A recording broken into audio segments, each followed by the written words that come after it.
इस कहानी की शुरुआत होती है 391 एडी से, जहां पर हमें एक शहर दिखाया जाता है जिसका नाम अलेक्जेंड्रिया है और ये रोमन एम्पायर का एक हिस्सा है जहां रोमन्स राज करते हैं। इस शहर में दो अलग अलग धर्मों के लोग रहते हैं, एक तरफ क्रिश्चियंस हैं और दूसरी तरफ ज्यूइश। इसी शहर में हाइपीशिया नाम की एक लड़की रहती है जो अलेक्जेंड्रिया के म्यूजियम के डायरेक्टर की बेटी है जिनका नाम थियोन है। हाइपीशिया प्लेटोनिक स्कूल में टीचर है जहाँ पर फ्यूचर के लीडर्स को एजुकेट किया जाता है, लेकिन वो अपनी जिंदगी में सिर्फ एक ही बात को जानना चाहती है कि पृथ्वी सूरज के किस ओर घूमती है, यानी कि अर्थ की पृथ्वी की दूरी क्या है। हाइपीशिया स्कूल में जब पढ़ा रही होती है तो वो अपने स्टूडेंट्स को विज्ञान की, नक्षत्रों की और फिलॉसफी की बातें सिखा रही होती है। यहाँ पर सभी स्टूडेंट्स उसे बहुत पसंद करते हैं क्योंकि वो अपने काम में, अपनी टीचिंग में बहुत ज्यादा एक्सपर्ट होती है। यहाँ पर हाइपीशिया के पिता के गुलाम का जो बेटा है जिसका नाम डेवियस है, वो हाइपीशिया के साथ उसका असिस्टेंट बन के काम करता है। उसे साइंस में, विज्ञान में बहुत ज्यादा दिलचस्पी है, इसीलिए वो हाइपीशिया की हर एक बात को बहुत ध्यान से सुनता है। हाइपीशिया अपने क्लास में सभी लोगों से पूछती है कि बताओ, धरती पर कोई भी चीज क्यों गिर जाती है। दरअसल वो बात कर रही होती है ग्रेविटी की, और ये वो वक्त होता है जब ग्रेविटी की खोज नहीं हुई थी।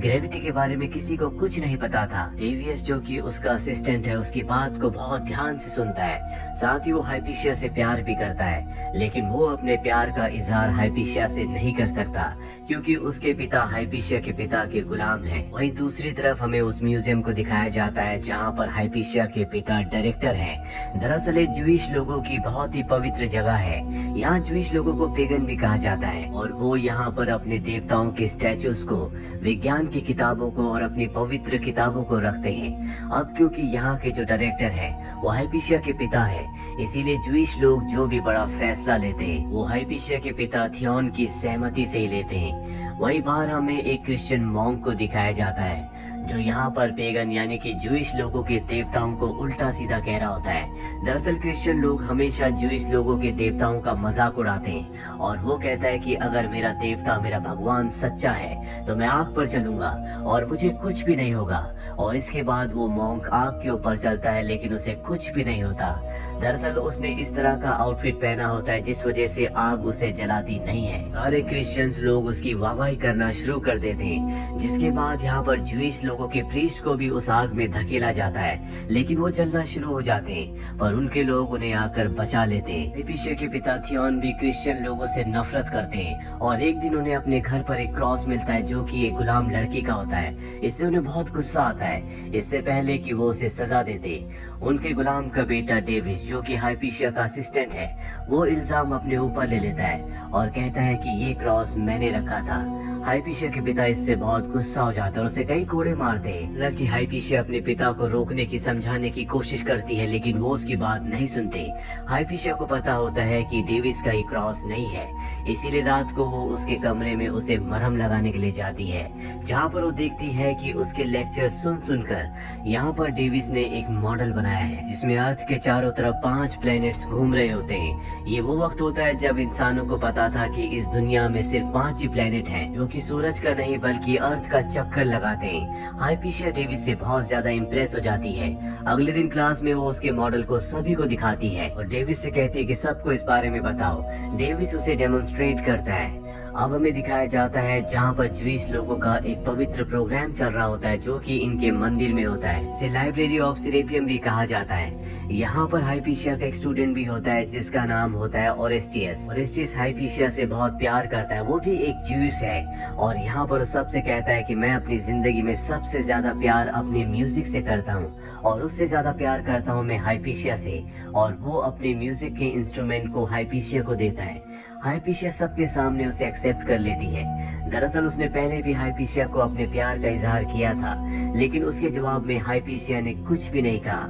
डेविस भी यहाँ पर होता है जो देखकर बहुत दुखी हो जाता है कि वो हाइपीशिया से प्यार करता है जिसका इजहार वो कभी नहीं कर सकता। इसीलिए वो ईश्वर से प्रार्थना करता है कि हाइपीशिया कभी किसी की ना हो।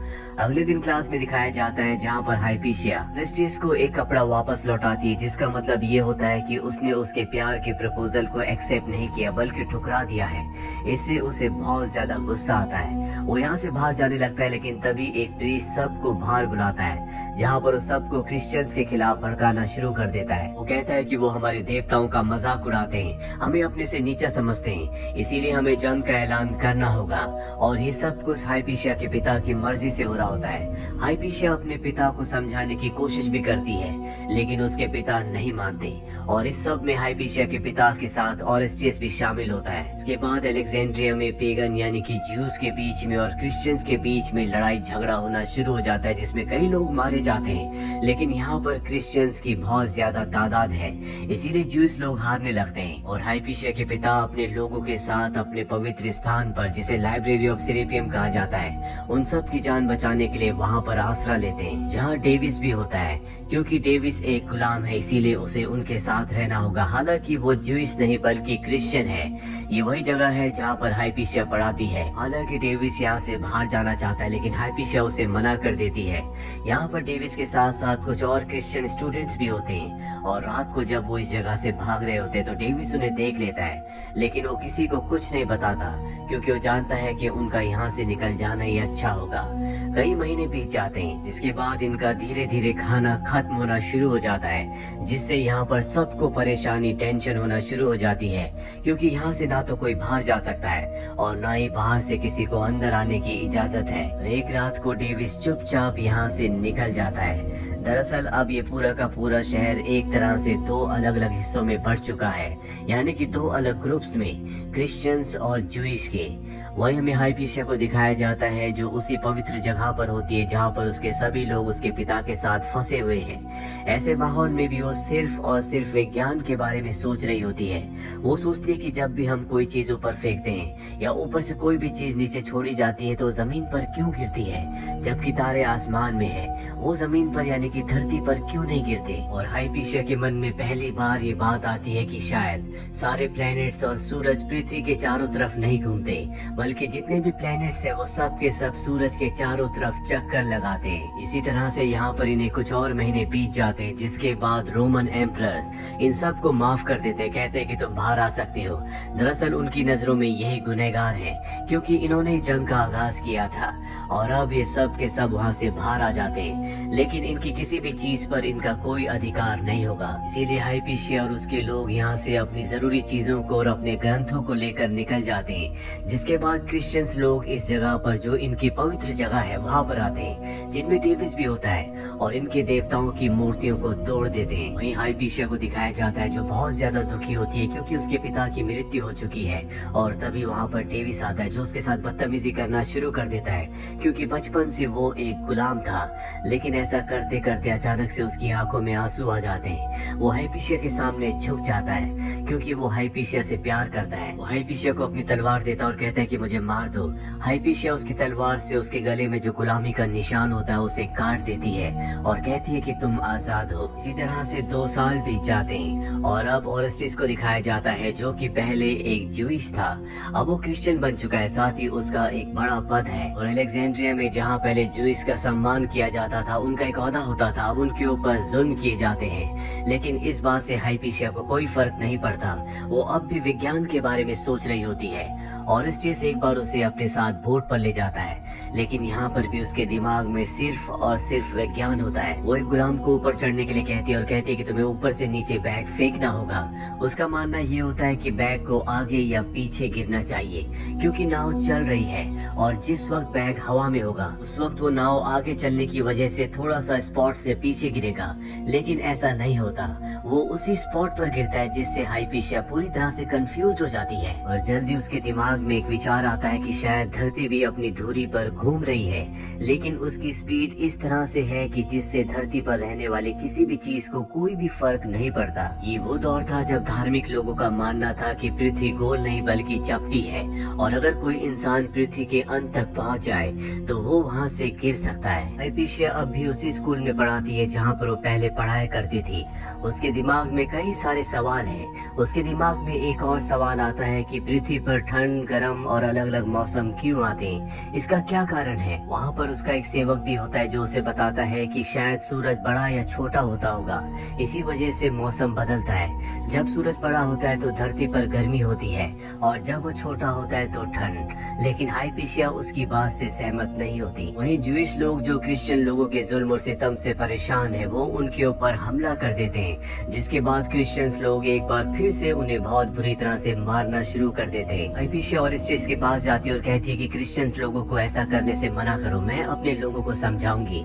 लेकिन ओरेस्टियस, जो कि खुद भी पहले ज्यूइश था, जो अब क्रिश्चियन बन चुका है, वो उसकी मदद करने से मना कर देता है। डेविस भी उन लोगों में शामिल होता है जो ज्यूइश लोगों को मार रहे होते हैं, पर अब उसे एहसास हो चुका है कि वो गलत कर रहा है। मासूम लोगों का, मासूम बच्चों और औरतों का इसमें कोई भी गुनाह नहीं है। सब कुछ जब ठीक हो जाता है तो ज्यूस लोग क्रिश्चियन लोगों के लीडर्स के पास जाते हैं और कहते हैं कि हम अपने पवित्र स्थान यानी कि लाइब्रेरी ऑफ सेरेपियम में वापस जाना चाहते हैं। वो कहते हैं कि तुम जा सकते हो, लेकिन तुम सबको क्रिश्चियनिटी को अपनाना होगा। हाइपीशिया भी यहाँ पर होती है, जिसे बात बिल्कुल अच्छी नहीं लगती और वो उसका विरोध करती है, उसे उल्टा सीधा बोलना शुरू कर देती है, जिससे लीडर बहुत गुस्सा हो जाते हैं। वो भी उसे उल्टा सीधा कहते हैं। साथ ही वो यहाँ पर नए रूल्स बनाते हैं कि सभा में किस तरह से औरतों को रहना चाहिए। साथ ही वो हाइपीशिया को कहते हैं कि वो एक वैज्ञानिक नहीं है, बल्कि वो एक विच है। ये धरती पूरी तरह से चपटी है, लेकिन वो अपनी अलग अलग तरह की साइंस लोगों को बताती है, जो कि पूरी तरह से गलत है। इस तरह के इंसान को जीने का कोई भी हक नहीं है। यहाँ पर ओरेस्टियस भी होता है। ये सब कुछ देखकर सुनकर उसकी आंखों में आंसू आ जाते हैं। अगले दिन की सभा में सबको बाइबल के सामने झुकने के लिए कहा जाता है, लेकिन ओरेस्टियस ऐसा करने से मना कर देता। वो बाइबल के सामने नहीं झुकता और वहाँ से चला जाता है। सब उसे एक ढोंगी क्रिश्चियन कहते हैं। यहाँ पर वो मॉन्क जो शुरू में आग के ऊपर चला था, वो उसके सिर पर पत्थर से प्रहार करता, उसे बुरी तरह से जख्मी कर देता है। ज्यूस लोग ये देखकर पूरी तरह से भड़क जाते हैं और उस मॉन्क को मार देते हैं, जिसके बाद ज्यूस लोगों के बीच में और क्रिश्चियंस के बीच में घमासान युद्ध शुरू हो जाता है। और अब जो क्रिश्चियंस के लीडर्स हैं, वो हाइपीशिया को और ओरेस्टियस को मारना चाहते हैं। ओरेस्टियस एक दोस्त जो उसी के साथ स्कूल में पढ़ा करता था, जो बचपन से क्रिश्चियन है, वो उसे समझाता और बताता है कि धर्म में और प्यार में हमेशा धर्म की जीत होती है। तुम्हें झुकना होगा, नहीं तो वो लोग तुम्हें मार देंगे। और इस चीज की आंखों में आंसू आ जाते हैं और वो उनकी बाइबल के यानी कि क्रिश्चियनिटी के सामने झुक जाता है। हिपेशिया ने ऐसा नहीं किया होता, इसीलिए अब वो हिपेशिया को मारना चाहते हैं। वही हिपेशिया जो अभी जान चुकी है कि धरती सूरज के यानी कि सन के चक्कर लगाती है, बाकी सन और दूसरे प्लैनेट्स धरती के चक्कर लगाते हैं। पर अब वो ये जानने की कोशिश कर रही होती है कि धरती सन के चक्कर किस तरह से लगाती है। क्या वो सर्कुलर मोशन में लगाती है या उसका चक्कर लगाने का जो मोशन है वो कोई और है। हिपेशिया को लगता है कि वो इलिप्स शेप में सन का चक्कर लगाती है, तभी धरती पर अलग अलग मौसम आते हैं। लेकिन वो इस थ्योरी पर अभी कंफर्म नहीं होती। तभी वहाँ पर ओरेस्टियस आता और उसे बताता है कि तुम्हें मारने की तैयारी की जा रही है, तुम्हें क्रिश्चियनिटी को अपनाना होगा। पर वो साफ साफ मना कर देती है।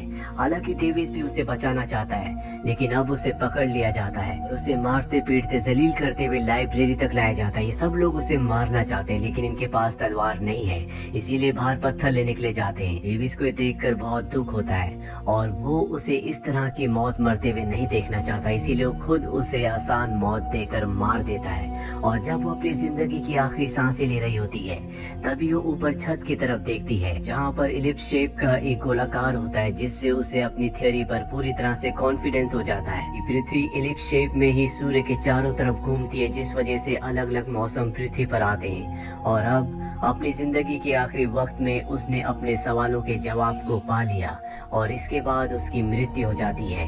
अब यहाँ पर वो सब लोग भी आ जाते हैं जो पत्थर लेने के लिए गए थे। डेविस उनसे कहता है कि ये बेहोश हो गई है, जिसके बाद सब के सब उसे पत्थर मारते हैं। उसके शरीर को गलियों में घसीटा जाता, उसे जला दिया जाता है और इतिहास से उसके नाम को हमेशा के लिए मिटा दिया जाता है। हाइपीशिया की बात पर किसी ने विश्वास नहीं किया, पर ठीक 1200 सालों बाद जोहानस केपलर, जो कि एक वैज्ञानिक थे, उन्होंने दुनिया को बताया कि अर्थ इलिप्टिक ऑर्बिट में सन के चारों तरफ घूमती है। और यही बात थी जो हाइपीशिया ने सबको बताई थी। हाइपीशिया को हमेशा के लिए भुला दिया गया। ये थी पूरी कहानी फिल्म अगोरा की, जो कि एक सच्ची ऐतिहासिक घटना है। उम्मीद करते हैं कि ये कहानी आपको पसंद आई होगी।